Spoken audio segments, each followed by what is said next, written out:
Europe 1 Soir. 19h, 21h, Pierre de Villeneuve.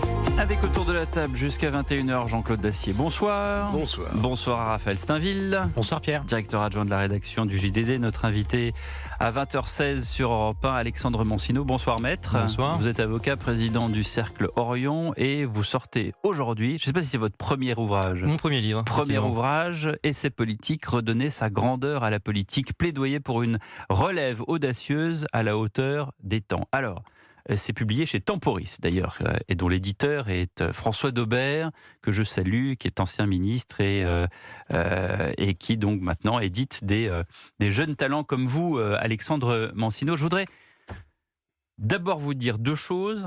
Je suis entièrement d'accord avec le fait qu'on est à la fin d'un cycle de l'histoire, que c'est difficile d'y penser parce qu'aujourd'hui, la population sont anesthésiée par les séries Netflix, par les smartphones et qu'on refuse de se dire qu'on est à la fin d'un cycle. Alors, c'est peut-être pas aussi grave que la fin de Rome en 476, mais c'est quand même la fin de quelque chose. Il faut pas avoir peur de tout changer, y compris la Ve République, en gardant le meilleur, je pense, de cette cinquième. Et oui, il faut remettre de la démocratie directe. C'est aussi quelque chose que vous soulevez dans le fonctionnement du pays. Mais je suis assez étonné que dans votre diagnostic, qui est assez long et très étayé par des exemples historiques, il y a quelques mots seulement sur l'immigration. Sur les conséquences postcoloniales, notamment avec l'Algérie, il n'y a rien sur les immigrés clandestins, ce que ça coûte. Il n'y a rien sur le terrorisme, pas qu'en France. Il n'y a rien sur les frères musulmans, sur l'entrisme. C'est assez inquiétant parce que il y a des responsables politiques qui disent que c'est le premier problème en France. Pourquoi est-ce que vous êtes, j'allais dire, aussi prudent que la classe politique que vous critiquez justement dans votre livre pour sa prudence ? Alors tout d'abord, je voudrais insister sur le fait que ce livre est un livre qui se veut macro, c'est-à-dire que je ne suis pas allé dans l'ensemble des problèmes français, je dirais, dans leurs détails. Mais est-ce que c'est pas un détail, l'immigration bien sûr, mais et l'entrisme islamique? J'ai été sur un terrain d'éthique du politique. C'est-à-dire que je me suis basé sur ces grands philosophes, Platon, Aristote, à certains égards Cicéron, qui avaient une conception du politique qui consistait à tirer un pays vers le haut, à tirer un peuple vers le haut et à emmener tout un pays vers quelque chose de plus grand, voilà, vers un certain dépassement individuel.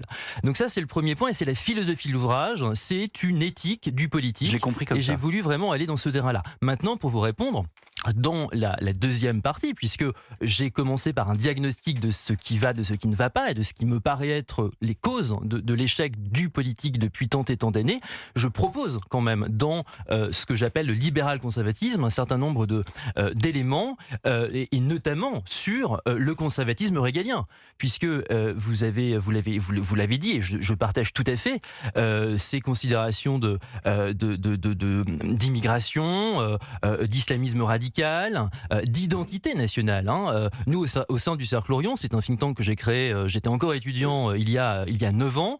Nous sommes l'un des seuls think tanks de la place, je crois, qui assumons de parler d'identité. Nous avons d'ailleurs un axe phare qui traite de ces sujets, qui s'intitule Identité et ordre républicain, au sein duquel nous travaillons justement sur ces questions. Je reviens sur ma question. Vous dites, page 39, donc ça, au début du livre, après il y a d'autres citations qu'on pourra voir, dire qu'il y a un problème avec l'immigration illégale en France est une réalité à laquelle nous devons faire face et qui préoccupe 30% des Français. Alors, je ne suis pas sûr que ce soit 30% des Français, je pense que ça préoccupe beaucoup plus de monde. Et d'ailleurs, des sondages CSA, je me tourne vers Raphaël Steinville pour le JDD, ont montré que c'était, je crois, la préoccupation première des Français avec le pouvoir d'achat. Oui, mais voilà. Désormais, même c'est au-dessus du pouvoir d'achat. Ouais. Et vous dites, lier immigration et insécurité est une autre réalité, oui. Affirmer que le séparatisme islamiste mine la société est, hélas, une vérité admise depuis les attentats qui ont touché la France ces derniers années. Pourquoi hélas? Il y a C'est une vérité. Il y a une vérité évidente. C'est une vérité sans le hélas. Je prends. Oui, alors, là, vous êtes sur de la sémantique et vous avez raison. Simplement, un livre n'est qu'un amas de sémantique. Vous avez raison. Simplement, j'essaie. Vous savez, je crois qu'il faut avoir aussi le courage aussi de la nuance et de l'équilibre. Moi, je ne nie pas qu'il y ait évidemment. Moi, je suis pas sûr que sur l'islamisme, le salafisme, le séparatisme, il y ait de la nuance. Vous voyez, je suis tout à fait d'accord avec vous. Mais quand vous regardez les gens qui commettent des attentats en France et d'autres malfaisances, je ne suis pas sûr qu'il y ait de la nuance. Voilà. Bien sûr. Simplement, je crois qu'il faut prendre le problème dans sa globalité, et encore une fois, nous le faisons avec un langage de vérité, notamment sur les questions de laïcité, sur les questions d'identité et sur la notion de concorde nationale. Bien sûr qu'il faut faire fi de tous les particularismes religieux pour défendre l'ordre républicain, ça nous le disons depuis tant et tant d'années, et encore une fois, nous n'avons aucun problème pour aller sur le terrain, encore une fois, du fait religieux de notre pays qui se développe depuis et ça, années. Vous le dites un peu plus et tard, ça, je le dis effectivement vous dites, dans la deuxième partie. Trop de laxisme et une augmentation de la délinquance mêlée aux faits religieux ont engendré un besoin d'ordre et de protection de la part des Français. Raphaël Steinville. Oui, alors moi je n'ai pas eu la chance, contrairement à Pierre, d'avoir pu lire votre livre, mais je me suis un peu intéressé aux différentes études que votre cercle de réflexion a pu mener. J'ai l'impression qu'il y a un impensé dans le diagnostic que vous dressez, notamment de la faillite de nos politiques, c'est que presque à aucun moment vous n'interrogez l'Europe dans ce qu'elle a pu finalement déposséder le politique et notamment la France d'un certain nombre de prérogatives qui lui permettraient d'avoir encore un pouvoir. Et c'est pour ça que... Ça sera peut-être dans le tome 2. C'est peut-être dans le tome 2, mais en tout cas, dans les différentes notes que j'ai pu lire, j'ai l'impression que la question européenne est évacuée comme étant un problème en tant que tel. Alors, si je peux Alexandre Mancino. Alors, si je peux me permettre, pas vraiment, puisque au sein d'Orion, nous traitons de la question européenne depuis nos débuts, et nous avons parmi nos co-signatures la fameuse question très à la mode aujourd'hui de souveraineté. Nous sommes pour une Europe des nations. Alors, nous avons, et j'ai eu, je l'assume, j'ai eu ma période effectivement assez eurobéate, notamment lors de mes études, mais qui ne l'a pas eu.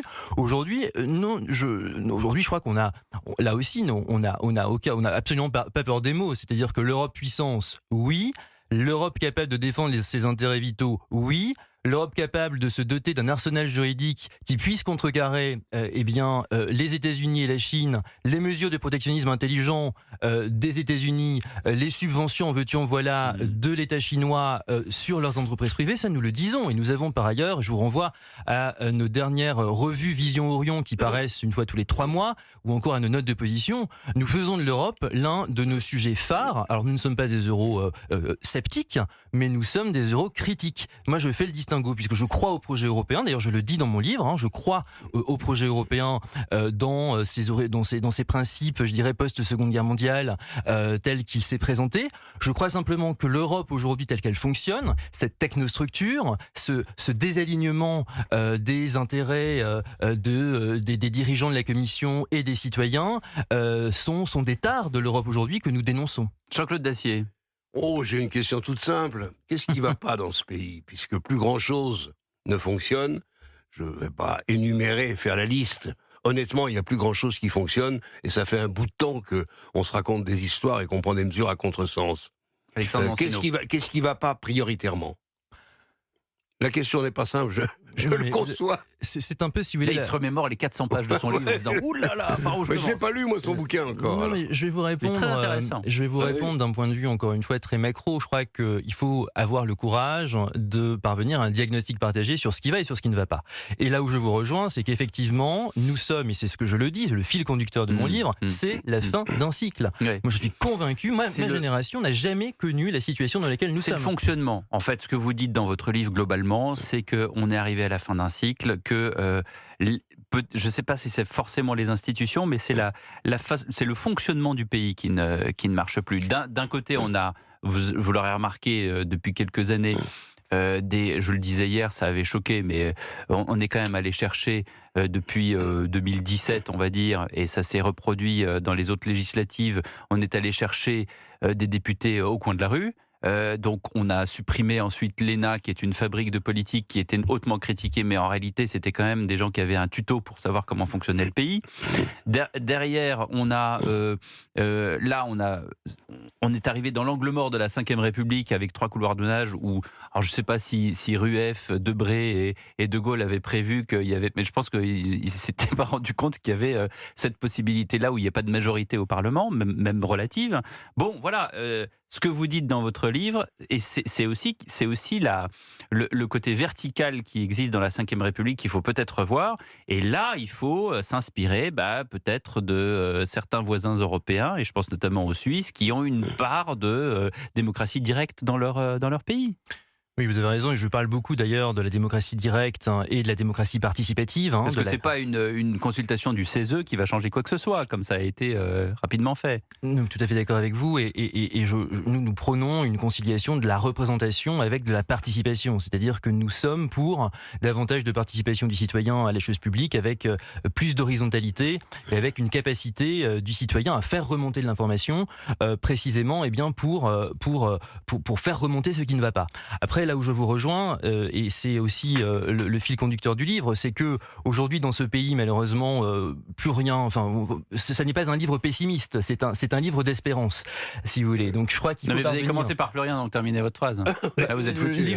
Les choses ne vont pas, mais néanmoins, je crois qu'il est grand temps de réinstaurer de la confiance, de réinstaurer de l'espérance, et de faire en sorte que le politique puisse justement repartir dans ses prémices historiques, philosophiques telles qu'elles étaient au début, si vous voulez. Le politique doit refaire rêver, c'est bien ça l'enjeu. Le temps nous manque, cher Alexandre Mancino, mais merci en tout cas d'être venu nous voir, et je pense que les quelques mots que nous sommes dit vont ouvrir l'appétit aux lecteurs qui pourront donc s'offrir ce livre, donner sa grandeur à la politique d'Alexandre Mancino aux éditions Temporis. Merci beaucoup. Merci beaucoup D'être venu sur Europe.